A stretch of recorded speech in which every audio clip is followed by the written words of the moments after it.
The Muckwakers presents In the Loop with your host, Justin Loop. Let's discuss what's hidden in plain sight. Hello everybody, welcome to the Muckwakers In the Loop with Justin Loop. I'm your host, Justin Loop, and we're going to be discussing what's hidden in plain sight. There's a lot of interesting information out there. Quite a bit of it's not being discussed, so we're hoping to discuss that here. Some of the topics we're going to be talking about will be recent events that have occurred. I also want to provide you information about events that are coming up. So without further ado, let's move forward. I want to talk to you about Alex Jones's Infowars. So Alex Jones is a rather bombastic individual. He does a lot of quote-unquote conspiracy theories. What's interesting is a lot of the stuff he's brought up has actually seemed to have come true. Sometimes he's wrong. In the case of Sandy Hook massacre, he was pretty wrong. And so due to that incorrectness, Alex Jones has filed for bankruptcy. So I get an article from New York Post. I want to read to you, give you an idea of what's going on. So Alex Jones's company, including his media site Infowars, have filed for bankruptcy following lawsuits over public comments in which he called Sandy Hook massacre a hoax. 3 entities controlled by Joneses filed for Chapter 11 protections in southern Texas, according to Bloomberg News. The company reportedly cited estimated liabilities as much as $10 billion. Filing for Chapter 11, so that's what they're filing for, is Chapter 11 bankruptcy. Chapter 11 allows companies to continue operating while they formulate a plan to turn their business around. It also puts a pause on any pending civil litigations.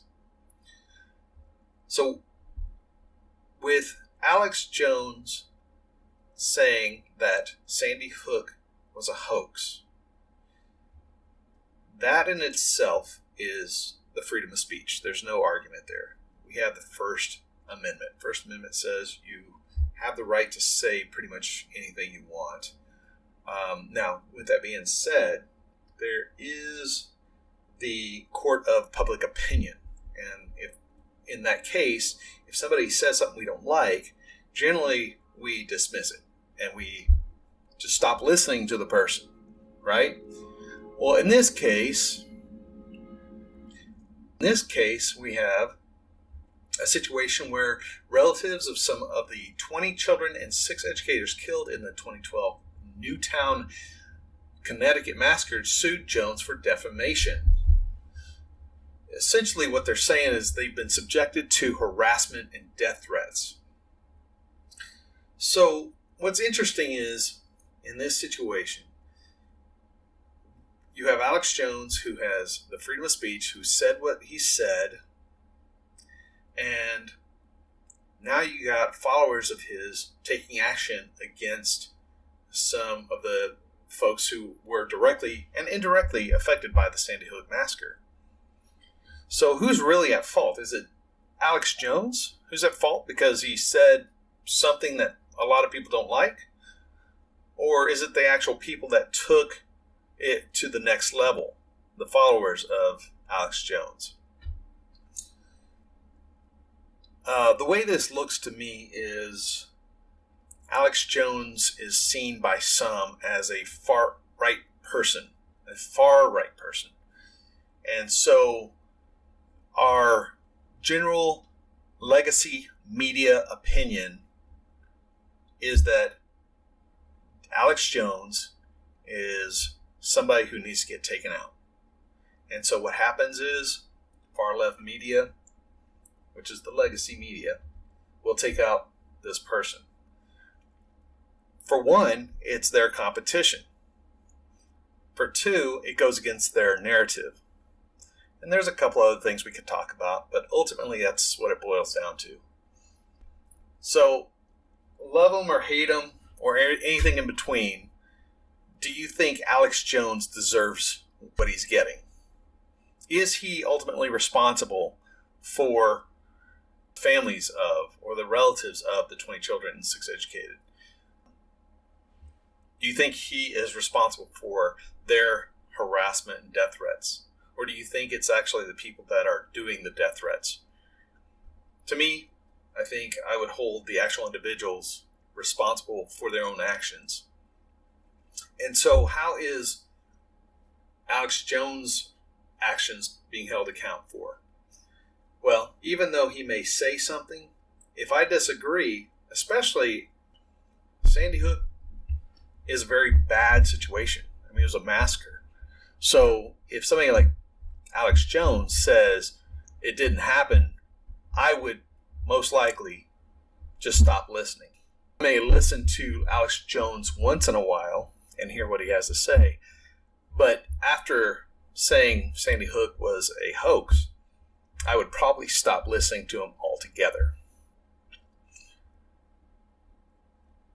All I'm saying here is there's something more to this story than what your media is telling you. Look into it. I am not declaring bankruptcy, and Infowars is not declaring bankruptcy.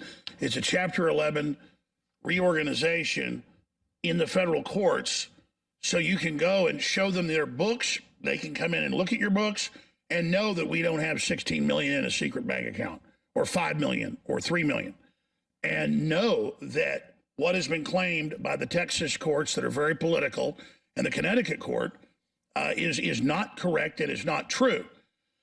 The whole purpose of this place was not for Alex Jones to make a bunch of money, but it takes a bunch of money to run an independent, self-sufficient media operation with 3, 4, 5, 6, 7, 8 million people a day watching and listening just in bandwidth alone, and this great crew. And we are what the establishment fears, real independent media giving a system a run for its money. And so when you see all these headlines out there, did Alex Jones, Infowars, declare bankruptcy? The answer is no. The bankruptcy for my affiliate companies is designed to pay all of my creditors in full.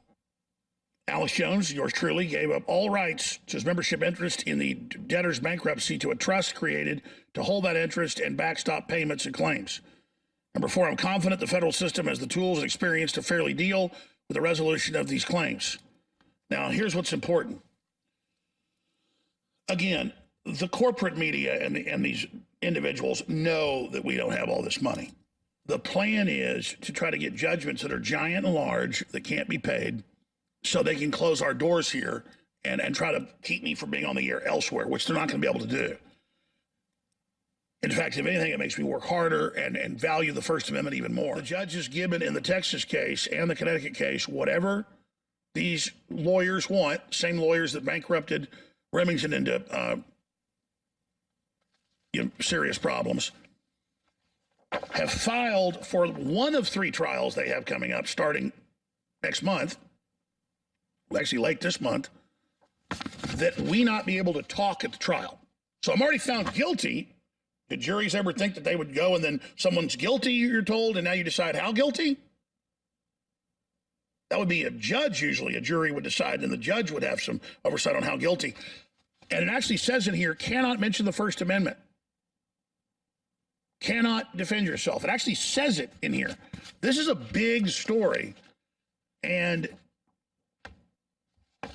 I don't feel sorry for myself. I feel sorry for the country. I am shocked by the level of depravity that is just widespread in this country, in the bureaucracies, in government, and in the legal system. And this country. So there you go. There's Alex Jones's side of the story. Let's hear all sides of the story before we pass judgment. What say you? Before I move on to the next story, I want to ask you a couple of questions. How do you describe economics to a 7-year-old? Should your preteen care about the government? Are your kids learning about the free market in class? For too long, parents have been at the mercy of professional curriculum developers to instruct their kids. History is watered down, key principles omitted altogether, and time and attention given to things of lesser importance. Freedom-loving parents have long been left alone to shoulder the burden of educating their kids and passing down a love of liberty. While there are many books that teach these ideas to adults, there has been a profound void in the children's literature market.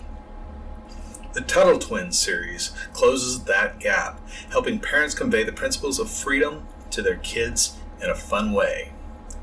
Each book in this series focuses on a different aspect of the principles of a free society, such as free markets, competition, individual rights, and non-aggression principles, personal responsibility, protectionism, and a variety of other very important issues, all boil down to a core concept that children can easily understand.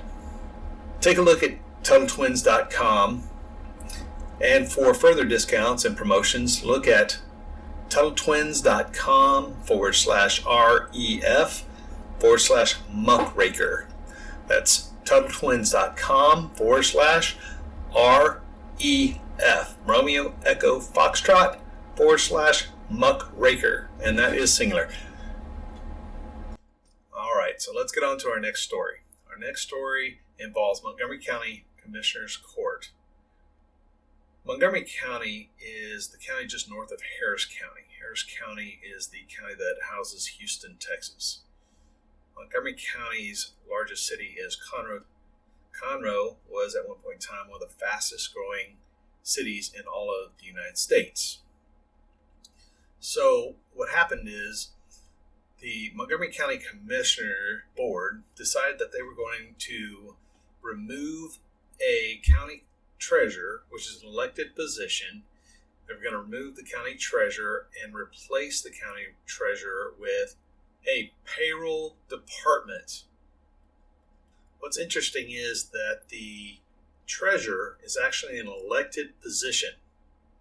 The Commissioner's Court decided that they were just going to nullify that individual's position in lieu of a new department. Any sane person might be asking, why would you do that? Particularly the fact that this new department would cost more than $550,000 a year. In thinking about this, I do not think that this is the best use of our tax money. So at this point in time, you might be asking yourself, what did the treasurer do to deserve the entire panel to go after the treasurer position? Apparently, 14 employees of the Montgomery County system came forward and indicated that the removal of payroll duties from Bush was a grand deal to solve several political and personal problems. So to me, when I hear this, I don't necessarily know if it's a performance issue. So what the heck is going on? With that being said, we have political activists and citizens of Montgomery County standing up and protesting, criticizing Montgomery County Commissioner's Court for wasting tax dollars. Wasting tax dollars in some kind of political retribution against County Treasurer Bush. It doesn't make any sense that they are wasting their time going after Treasurer Bush when they could be fixing other problems. To me, it's a complete waste of time. It's a complete waste of money. In response to Montgomery County Commissioner's Court going after Treasurer Bush's position for personal or political or whatever, it really doesn't matter. The fact of the matter is they're going after her, and they're not using typical means to fix or correct the issue. They're just going after a position and eliminating it or nullifying it. And honestly, I don't see how in the world they can go do that legally. With that being said, our political activists and Montgomery County citizens decided to provide a notice of maladministration This notice of maladministration was handed to all of the members of the Commissioner's Court right before any comments were made. Now, where this is going to go, I'm not sure. However, this has a good opportunity to correct some wrongs. But as it stands right now, the ball is in their court, and as the story progresses, I'll be more than happy to provide more details as they come in. And just in case if you didn't know, a notice of maladministration is a legal document that puts people in political positions on notice. That's what's great about being in the United States of America and the great state of Texas, is that we can hold our government officials accountable for their actions. Are you out there just listening to all these podcasts and not knowing how you can help? Do you want to get into the know of things? Do you want to be a part of the action? If so, you can very easily find out what local events you have using citypulsepage.com. That's citypulsepage.com. citypulsepage.com. City Pulse page is where you want to go to find your local businesses and events. If you have a business, you can list your business online for free. City Pulse page also offers many tools for businesses on their subscription plan. Be in the know. Get on citypulsepage.com. See you there. The next story I want to talk about is Elon Musk's attempt to purchase Twitter. There's a couple of things that I want to talk about that I'm not sure anybody else is giving stock to. First and foremost, people have to think about it like this. Elon Musk is a business owner. As a business owner, one must wear many hats. Elon Musk is in the technology realm. He owns a space exploration company, an automobile company, a boring company, and several other businesses that not a whole lot of people know of. All of these businesses are in the technology industry. The point I'm trying to make is that Elon Musk's attempt to purchase Twitter is not surprising. With that being said, though, this is not a publicity stunt. Some people might think this is a publicity stunt, but it's not. It really isn't. Elon has made some calculations to Twitter. If you take a look at Twitter's performance over the past 10, 20 years, you'll find that Twitter has really tanked. But you'll also see Twitter's potential. When Twitter wasn't banning people like President Trump, Twitter was making some serious hay. In other words, Twitter was doing really well for its shareholders. But if you look at Twitter today, Twitter's not doing so well. The executive board have made it clear that they want to ban anything and everything to do with conservative. Because of these poor business decisions, Twitter is not worth as much as it should be. At least that's how Elon Musk sees it, as well as many other business savvy people. So for Elon to take time away from his other businesses to pursue Twitter, there has got to be some significant advantage to taking on this endeavor. The way I see this, though, is this is going to be a huge risk. Let's travel back in time for just a moment, just to kind of rehash some of the things that happened in recent history. There was a company called Parler. Parler was another microblogging company similar to Twitter, but they were open to free speech. So what happened when Twitter took people off for their speech, Parler decided to take them on and offered them the ability to discuss everything under the sun as long as it wasn't illegal. As Parler gained market share and Twitter lost that same market share, Twitter retaliated by communicating to other technology executives, such as the head of Amazon Web Services, Google, and even Apple, explaining to them that Parler was harboring hate speech in which it was not. In fact, it was shown that Facebook had more hate speech than Parler did, and Facebook wasn't taken off Google or Apple stores, but that's a story for another day. So what happened next was abhorrent. Amazon Web Services decided that they were no longer going to host Parler on their servers. Google decided to kick the Parler app off of their store, and of course, Apple did the same. Within a matter of a week, Parler was effectively inaccessible. The fact is, most people are on their mobile device when they're communicating on these microblogging systems. And if your app is no longer accessible from the App Store of these mobile devices, then your service is effectively non-existent. So how does this pertain to Elon Musk and Twitter? Well, let's go ahead and say that Elon Musk acquires Twitter and takes it private. Then he decides to make Twitter an open free speech platform. All the lefties go bonkers and all the people on the right yell, "Praise the Lord." The only problem is that Twitter actually uses the AWS system for some of their services. Not only that, but you have to download the Twitter app on your Android or Apple store. So the question here is, will history repeat itself? Of course, one might think, well, Elon's got enough money, he can just create his own data center. And that very well is a possibility. That fixes the AWS problem. But one thing we all have to remember is that data aggregation, that's actually a lot of work and is very time consuming. And of course, part 2 of this saga is, will Google and Apple remove Twitter from their store? Now, we could go back and forth and argue about this, that, and another. It doesn't really matter. The fact of the matter is, Elon Musk is putting a ton of time into Twitter, more time than I think any other business person would. In fact, I think most people would just ditch Twitter and really focus on these other platforms.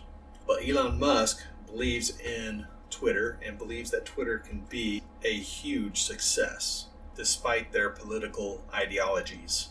I have a question for you, and I'd like to know what your thoughts are. Is this a business venture worth pursuing? I want to ask you another question. Do you think it would be a better use of Elon's time if he put his energy in an already existing platform like Gab or Getter, or even bolstering Parler? I can understand why Elon wants to go after Twitter. Twitter is a very capable social platform that has some ingenious thought behind it. But given the ideology that Twitter has, I would be concerned that purchasing Twitter would be the start of its demise. Who's to say that Twitter management wouldn't just sabotage the entire operation just so Elon Musk could not make it into a free speech platform? In this last segment, I want to go over what's going on over the next week or so. Again, you can find all this on City Pulse page. Just go to citypulsepage.com and click on the calendar in the upper right-hand side. April 26th from 9:30 to 10:30 is Commissioner's Court. It's the Allen B. Sadler Commissioner's Court building at 501 North Thompson Street, Conroe, Texas. For the Montgomery County Republican women, there is a meeting from 11 a.m. to 1 p.m. on the 28th of April at the River Plantation Golf Club at 550 Country Club Drive, Conroe, Texas. There is a Montgomery County Tea Party meeting from 6:30 to 8 o'clock at Citizens Grill. Citizens Grill is located at 315 Enclave Drive, Suite 300, Conroe, Texas. You are cordially invited to watch the investigative documentary called The Mind Polluters at Grace Woodlands. That's 24400 Interstate 45 North, Spring, Texas 77386. And it will be happening on Tuesday, May 3rd from 6:30 to 9 p.m. It's brought to you by Mama Bears Rising and State Representative Steve Toth. There is a Montgomery County Eagle Forum meeting at Conroe's Incredible Pizza Company. They're located at 230 South Loop 336 West, Conroe, Texas. And that meeting will be from 6:30 to 8 p.m. And we can't forget about the Convention of States monthly meeting. The idea behind the Convention of States is to reduce the power of the government. The meeting is located at Rudy's Barbecue at 14545 Highway 105 West, Unit E, Conroe, Texas. The meeting's on May 9th. The time will be from 7 to 8. Make sure you bring a little money so you can grab some grub before the meeting starts. Alright, so some very important election information. There are 2 elections coming up that you need to be aware of. First is the May 7th election. In case you didn't know, May 7th election is the uniform election date in May of an even-numbered year, is a date on which many local political subdivisions, such as cities, school districts, and water districts, have their regular general elections for members of their governing bodies or special elections to fill vacancies. Additionally, this May uniform election date includes proposed constitutional amendments passed by the Texas legislature during its recent special session. For example, Magnolia ISD has an election for school board members. Some important dates that you should know is that Thursday, April 7th is the last day to register to vote or make a change of address effective for the May 7th election. Monday, April 25th is the first day of in-person early voting for the May 7th election. Tuesday, May 3rd is the last day of in-person early voting for the May 7 election. The next election is the May 24th runoff election. A runoff election is when candidates who failed to earn a majority of the total vote in the March 1st primary election will head to a runoff with the second highest vote getter to determine which candidate will be the party's candidate in the November general election. Primary election voters must vote in runoff of the same party in which they voted in the primary. Those who did not vote in the primary may vote in either party's runoff election. Some important dates for the runoff election is that Monday, April 25th is the last day to register to vote or make a change of address effective for the May 24th runoff election. Monday, May 16th is the first day of in-person early voting for the May 24th runoff. And then Friday, May 20th is the last day of the in-person early voting for the May 24th runoff. In reviewing who's running in the runoff elections, the only 2 parties I see are Republican Party and the Democrat Party. That's all I got today, folks. Why don't you go ahead and hit that subscribe button and notification bell, and I will be sure to get you as much information as I can on a weekly basis. The goal here is to discuss what's hidden in plain sight. You are listening to In the Loop with Justin Loop. If you wish to stay in the loop outside of this podcast, please consider using citypulsepage.com. Citypulsepage.com will keep you apprised of all the events that are going on. In fact, City Pulse Page will also help you find the business that you might need. For example, if your car breaks down, look on City Pulse Page to find a mechanic that'll help you out. Speaking of great businesses, I want to encourage you to visit TuttleTwins.com. Please visit TuttleTwins.com/REF/muckraker. That's singular. That's TuttleTwins.com/REF/muckraker. They have a lot of fantastic books for your kids to learn about life, liberty, and hope. That's what Muckrakers is all about, life, liberty, hope. Hasta la vista,